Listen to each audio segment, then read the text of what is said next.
Loneliest road on Earth. There is a road out there that's 1,850 kilometers long. It crosses some of the most harshest terrain on Earth. And Wait, what? Did you say 1,800? some of the most harsh. Wait, what did he say? What's say? That's 1,850 kilometers long. 1,850. How many kilometers is the UK? Oh, that road is bigger than my country. That road is bigger than my country. Like a significant amount bigger. Like, what? Long. It crosses some of the most harshest terrain on Earth, and you may not even see another human being. It's just you and the desert. Well, that It's sounds a track nice. so remote that if something goes wrong, rescue could take days. Doesn't You sound as nice. are basically on your own out here. This Well, back to nice. is the Canning Stock Route, the longest historic stock route in the world. A track so brutal that it crosses deserts, navigates hundreds of sand dunes, and passes through country where summer temperatures can pass 50 degrees Celsius. Why is it that the nice no people zones also come with the caveat of likely death? You know what I mean? Why? Why do we have to die there? Why can't I just have a peaceful place where no one is and it's fine? In the shade, if you can find any shade, that is. So today, join me as we That looks like explore the Mars. fascinating geography and history of the world's most isolated route. And trust me, this place really redefines the middle of nowhere.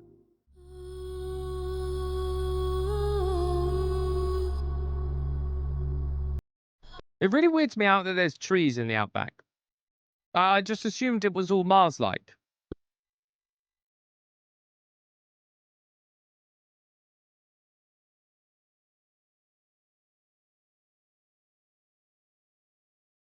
It's very dramatic.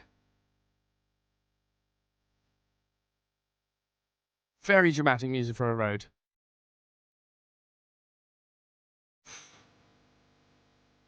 I'm on the fucking edge of my seat. The Canning Stock Route. Indigenous people in the region call it the Yuwara Kuju.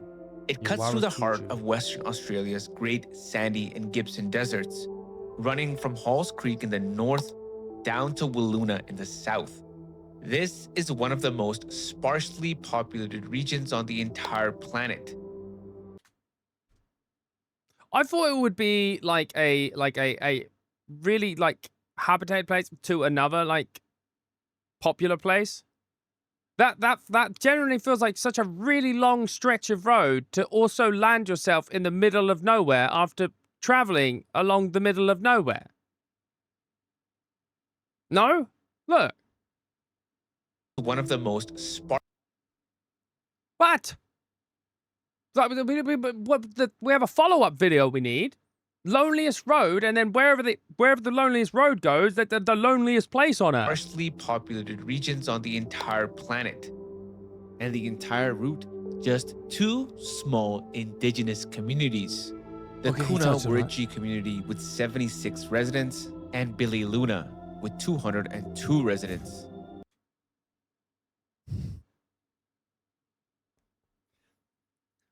He said 76 residents and Billy Luna, and I was about to ask, and I wasn't memeing, why are they singling out Billy Luna?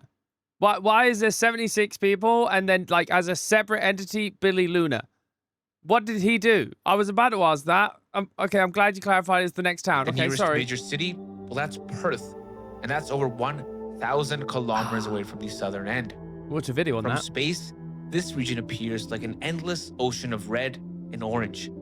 It's a landscape so vast and empty that it really defies comprehension.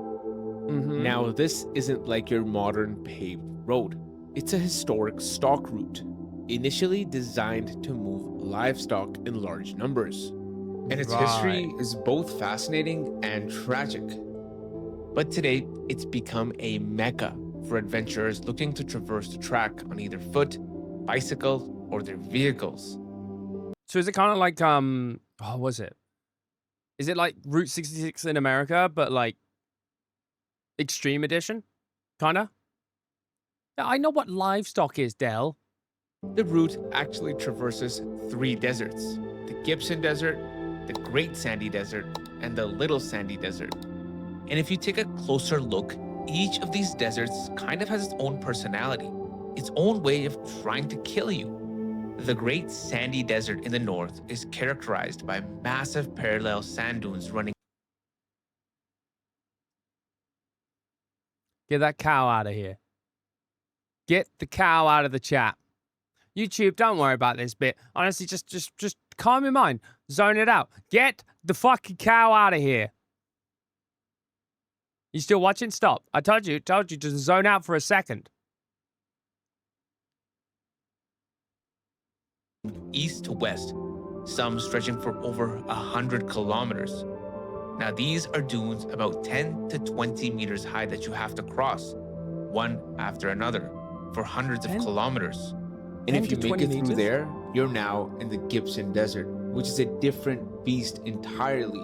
Here, you'll find rocky outcrops, salt lakes, and in the summer, this becomes one of the hottest places in Australia, with ground temperatures that can literally cook an egg on the sand.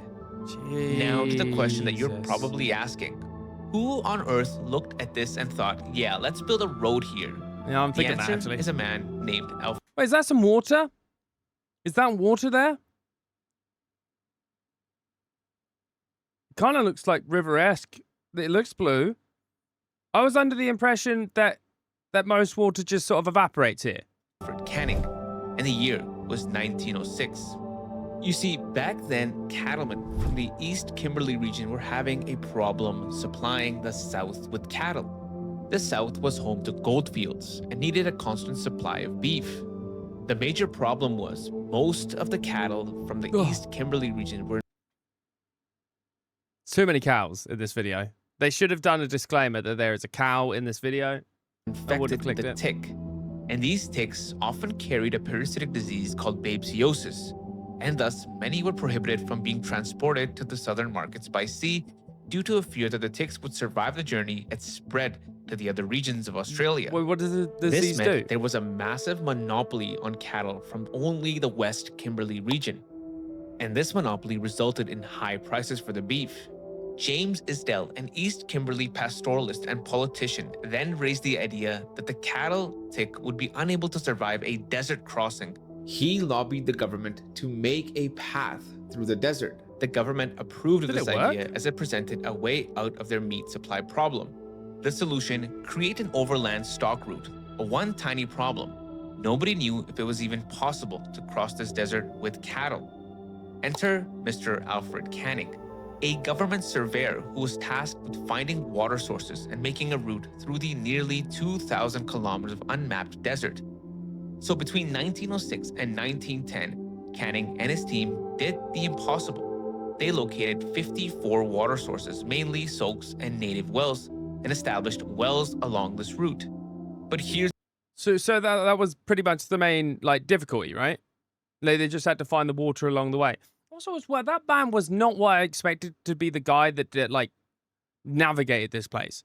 That guy kind of feels like he's about to like argue in Parliament, not go like full Indiana Jones on the quest of something. You know what I mean? He's like some really like suited and booted, fancy looking old man. And he's just navigating one of the most deadly deserts. a dark part of this story. Canning didn't actually discover these water sources because indigenous people, the Martu, the Kukacha, and other Aboriginal groups had known these water sources for tens and thousands of years. He's far more like the people in Parliament than I've immediately took away from him. He did none of the hard work. He stole it from other people, especially the native people, which seems very on brand for that type of man and past. They weren't random holes in the ground. They were sacred sites. carefully managed water sources that were part of a larger trade and transportation network. But you see, Canning wasn't the first man to traverse this route. It had already been traveled. In 1896, during the Calvert expedition and the Carnegie expedition. God, they had some Both of cracking these mustaches. expeditions faced incredible hardships. David Carnegie of the Carnegie expedition concluded that a stock route through this desert is impracticable, and we have clearly demonstrated this. He called it a vast, howling wilderness, so barren and destitute of vegetation that one marvels how even camels could pick up a living. But the main reason why Well, I mean, just immediately, we can tell David is not a fan of this plan. I mention this is because they created a precedent of the treatment of the local indigenous groups. Both of these expeditions created gross mistreatment of the local indigenous. It is said that they used ropes to tie them up to receive their help, to help them find water. There are accounts that state that Carnegie deprived his indigenous captives of water or fed them salted beef so that they would lead him to more water. Why can't there just be like one interesting thing that people discovered, right? That doesn't come from like savagery of the natives. Like, why can't that just be just one thing that I watch historically that doesn't go at one point, oh, by the way, how we got this revolution in science is we killed 70,000 native. Why? Why can't you just be nice? Just ask them, hey, you know, let's build up a relationship. You got some information. I've got some new technologies. Let's help each other out. Why can't we just be friendly about it, you know? Now, this mistreatment created a precedent that Canning would later use, because Canning planned to use the local indigenous people to help him find water, soaks, and springs. He took chains and handcuffs with him to ensure that local indigenous guides stayed with him as long as he needed them to. And it was largely because of these indigenous guides that the expedition was successful in finding water to supply the route. The creation of the stock route led to violent conflicts and disrupted indigenous land management practices that had sustained life in this desert for I deleted Hoach because I actually don't know what that meant. I just saw it and I thought that was a bit contentious. I don't know. No, I'm on about the European people that tend to come over and mess things up. millennia. Now, because of these conflicts, drovers were afraid to use the route, and it went pretty much unused for the next 20 to 25 years. By 1917, most of the wells had been dismantled and destroyed by indigenous people as they tried to regain access to the water. Now, despite many lives lost, in total, there was only about 25 droves along the route, and it never achieved the potential hoped for by its initial creators. Primarily because of the carrying capacity of stock on the route was only about 600 head of cattle. This is 200 less than the initial estimate. And thus, perhaps the greatest beneficiaries of the stock route were the indigenous groups, because it offered them a corridor to move up and down the country. But Okay, it came about in really negative circumstances, but at least it worked out as a positive for them eventually. Yeah, that's a tiny silver lining. It worked out for them because it's like I just don't understand that. Like as well, like these people are like they might be like remote, but I'm sure that you know if you were nice to them, like, you could form like a relationship with them. At the end of the day, you're coming into their space, and they'd probably help you out more if you actually like became friendly. Do you know what I mean? But at least they benefited in some way after the fact, but it shouldn't have happened before. what is so unique about the geography of this region that make it so difficult to cross? And why in the modern day has it earned a reputation of being so treacherous? Well, firstly, the sand dunes. Because this route crosses hundreds, if not thousands of individual sand dunes. These parallel sand dunes run roughly east to west, and the track runs approximately north to south, which means Also, as well, that much exercise in that much heat, how are the cattle not dying before they get there? Do you know what I mean? Like, how are they like just not like on death's door by the end of it? Surely you can't bring enough supplies, and surely they're not that heat resistant. you're crossing them perpendicular, the hardest possible way. Each dune represents a challenge. And to make matters worse, the sand is so fine, it's like powder, offering almost no traction. Four-wheel drive isn't really optional, it's survival equipment here. Then there are salt lakes. These are flat, white expanses that look solid but can be treacherous after rain. Drive onto one of them at the wrong time and you'll break through the crust into wet, sticky mud that'll trap your vehicle like quicksand. The temperature swings are also mind-bending. Summer days can reach 50 degrees Celsius, while winter nights can get below freezing. That's a temperature range of almost 60 degrees Celsius. Your equipment has to handle both extremes. Oh god, the frame rate on that really messed my brain up there. Like, do you know what? You see a lot of these images. You know the aerials that they've been showing on this?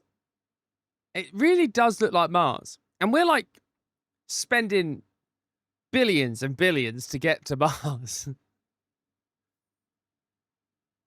What? Why don't they just go out there? See if they like it. See if you could make like a somewhat functional model of a settlement there. Right? Maybe even like try and do some atmospheric changes inside your thing. Just to try and figure it out. Like you kind of have Mars like staring you in the face in the outback. And then there's the water situation. Remember I mentioned those wells? Well, many don't work anymore. Some have collapsed, others are contaminated, and others are destroyed. Only a few of them could be considered in working order. But perhaps the most psychologically challenging aspect is the sheer isolation. You are literally days away from help. There's no cell phone coverage. Satellite phones or emergency beacons are the only thing that can save you here. Would And if Starlink you work break there? down or get injured or run out of fuel, you are on your own out here. So why in the world would anyone attempt this route today? Well, because asking it that. exists. And humans, well, we love challenges. The Stupid. Canning Stock route has earned a reputation as one of the ultimate four-wheel drive challenges on the planet. And every year, a few hundred adventurers tackle this route. But for those who make the journey, the rewards can be extraordinary. Nights under skies so dark, you can see the entire architecture of the Milky Way. So that's cool. And sunrises that paint the red dunes in Just try impossible walking it. shades of orange and purple. Then there's history. You'll pass ancient rock art sites, some dating back thousands of years. You'll see the old wells, And you'll walk in the footsteps of the indigenous people that called this place home. long before anyone else called it remote. In a way, the geography that makes this place so dangerous is also what makes it so beautiful. People describe the Canning Stock route as transformative, when you're forced to slow down, when survival depends on preparation and respect for the environment, and when you're genuinely alone with your thoughts for days on end. Something in your mind may just shift. I feel like you can achieve something similar to that without nearly dying on a very hot road. Like I'm sorry to boil it down to the baselines of that. I'm pretty sure you can go to a place that's like so rural that there's no light pollution and you see some pretty stars, right? That doesn't get to 50 degrees. There's no water, and if you break down, it takes days to help. And by then, you're probably cooked. I'm not gonna lie. I will say, as a transformative thing, I'm pretty sure you could probably be a bit more efficient in not dying.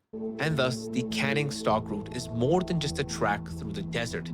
It's a monument to human ambition, both indigenous and colonial. It's a testament to the people who survived here for 50,000 years before European contact, managing water and country with knowledge passed down through the countless generations.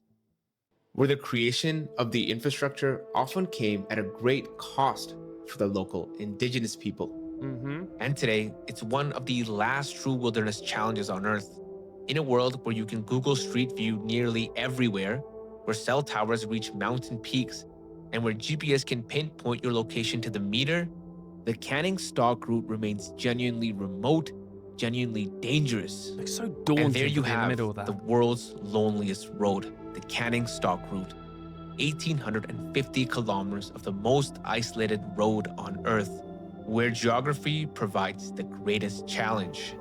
And of course, if you like content like this, please give this video a like. So that's just crazy to me. You could look, it's cool. I don't know if it's like that cool that I'd want to risk getting stuck out there. Do you know what I mean? Like, You're right though, like as well with the cow as well, Joel. Like they must have had some different evolutionary traits to the cows I know, because our cows, you put them in there for 2 minutes, they're gonna just cook. You might actually have a steak. You might have a steak, and it won't be like farm to table. It will be literally cow to floor, nom. That's kind of the vibe that they'll go for. But it's wild. Like it. So for one, they've just like disrupted indigenous, natives and indigenous people around that area, right? Two, what they wanted it for didn't even work, and they knew it was going to work.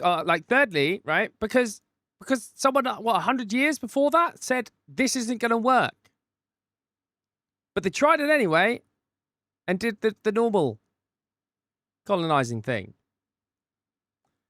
But I honestly, and like I say, the silver lining is in the best case scenario here is that when something didn't work after disrupting the natives, what we left behind wasn't necessarily worse than what we left it after they recovered. They at least have a road to go up and down the country. So,